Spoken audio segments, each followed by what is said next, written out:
Brightspace support tells us it can do this. But then why can't our instance? Welcome.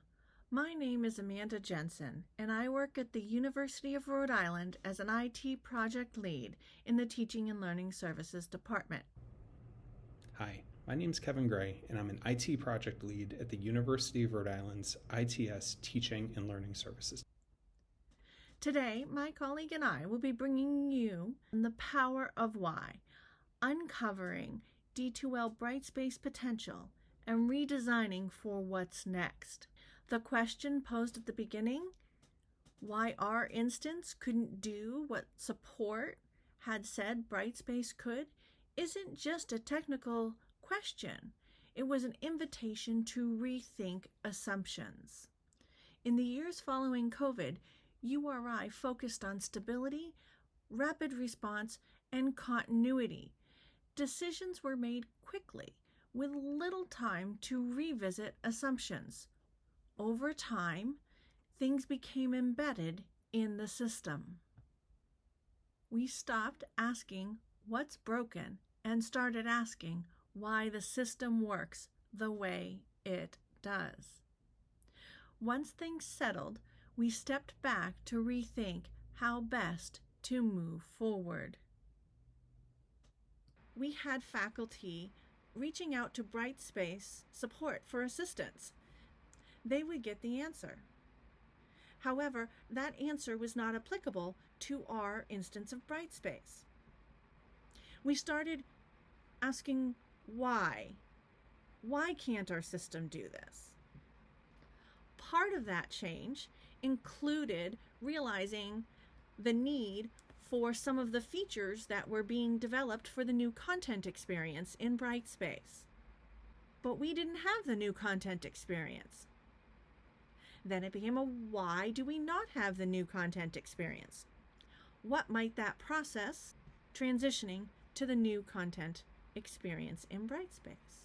So what began as a complaint, it turned into curiosity, which turned into a catalyst, which brings us to what our why catalyst became and revealed. For that, I'll pass it off to Kevin. As we dug deeper into the why, we realized that our system wasn't actually broken. It was just configured in a way that didn't make sense for the way the faculty, staff, and students were using the system today. Settings that made complete sense 5 years ago during the implementation weren't reflective of how Brightspace was being used today. And this project gave us the opportunity to close those gaps, configure the system in a way that was more representative and would better suit us moving forward. To see that asking why turning into 3 projects for our team, these projects weren't just implementations.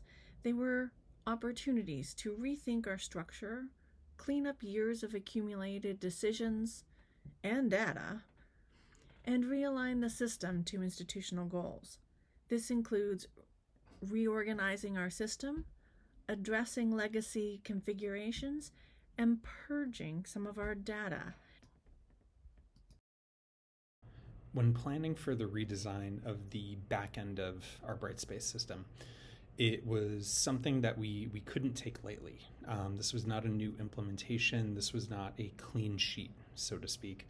We were attempting to overhaul what had become one of the major use cases of our Brightspace system while the system was actively being used, and changing people's workflows and soliciting buy-in from stakeholders across campus was something that was going to be critical to our success.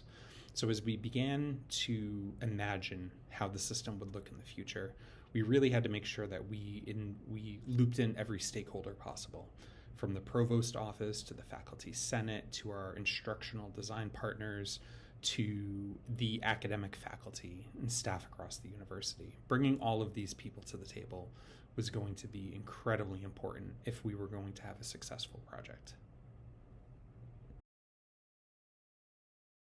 So let me tell you a little about the new content experience project that we embarked on in Brightspace. We just started pursuing this project in 2025. A team was developed with instructional designers and the IT project leads, and we started evaluating the system. We brought in Brightspace, our customer service representative, and we started having meetings. We met with a consultant from Brightspace to learn about what the new content is and what it could do. We also investigated the new learning experience, but in the process we decided to not pursue that fully. And over the course of 4 months, we put together a solid plan. That plan was a 1.5-year migration project. In the summer, we would start with a pilot with a few select individuals, giving them an option to opt into the system and give us live feedback before we turned it on in our system as an opt-in option. This also gave us an opportunity as a small academic technology team to build the resources we needed for faculty to address their concerns at the start of a new semester.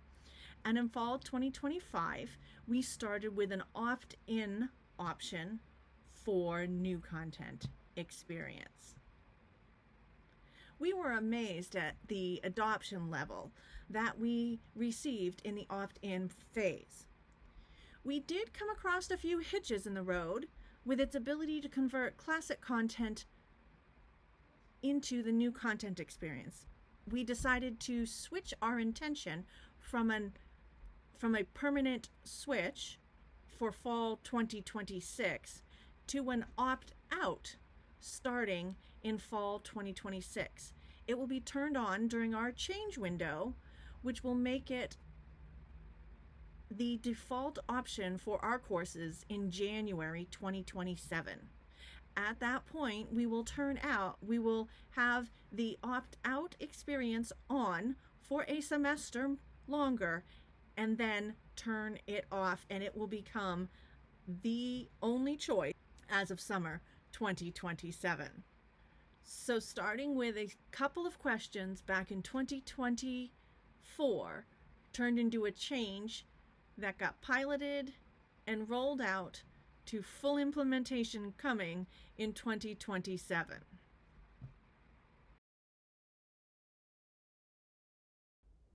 The third project that got developed out of the questions of why was our Purge project, and it centers around data management within the learning management system.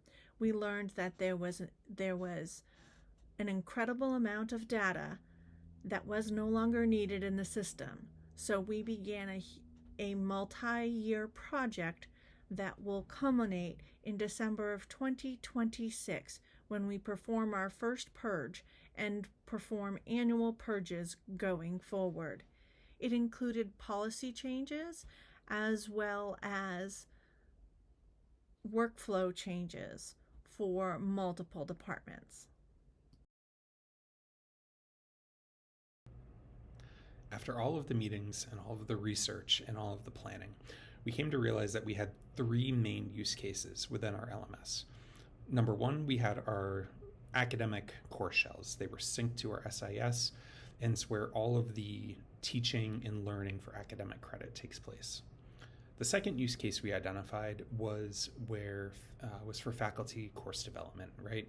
You have a faculty member who needs to develop a new course, or they want to overhaul an older course, or maybe they want to keep a gold or a master copy of a course that they're going to populate forward every semester and have one place to update it. And then lastly, we found that there were groups across campus, academic departments, colleges, programs, other stakeholders who found tremendous value in the LMS, and they had begun using project sites in order to have a place to meet their course's needs. And this project was going to be our opportunity to go in and actually organize things and categorize things appropriately on the system backend so that we could better manage the system going forward. We could have greater insight into what was happening and where, and we would also have the opportunity to right size system permissions to the use case intended.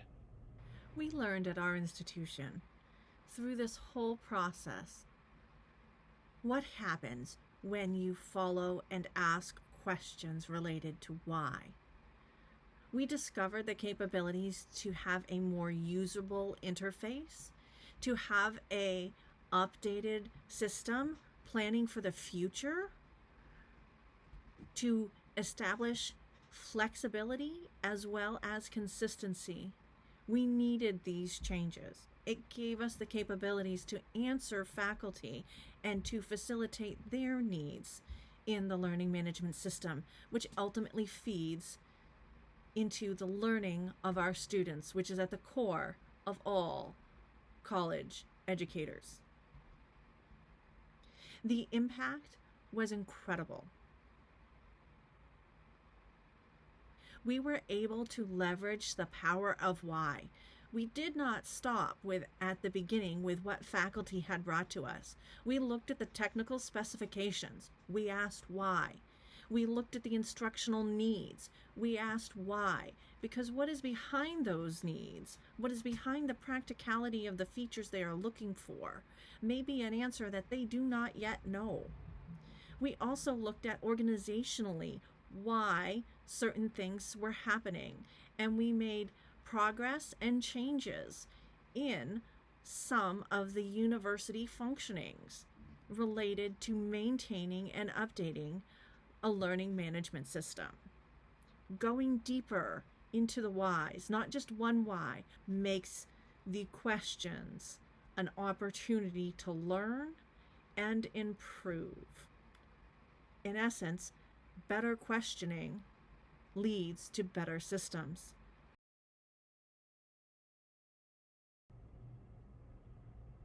One of the biggest recommendations I could make to folks in my position or similar ones at other universities would be, don't be afraid to question why your system is set up the way it is.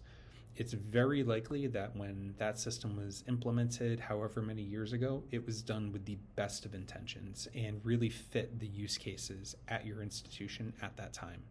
However, times change, systems evolve, people come and go, and what made sense 2, 3, 4, or 5 years ago may not make sense today. So don't be afraid to question that, ask why, and be open to change.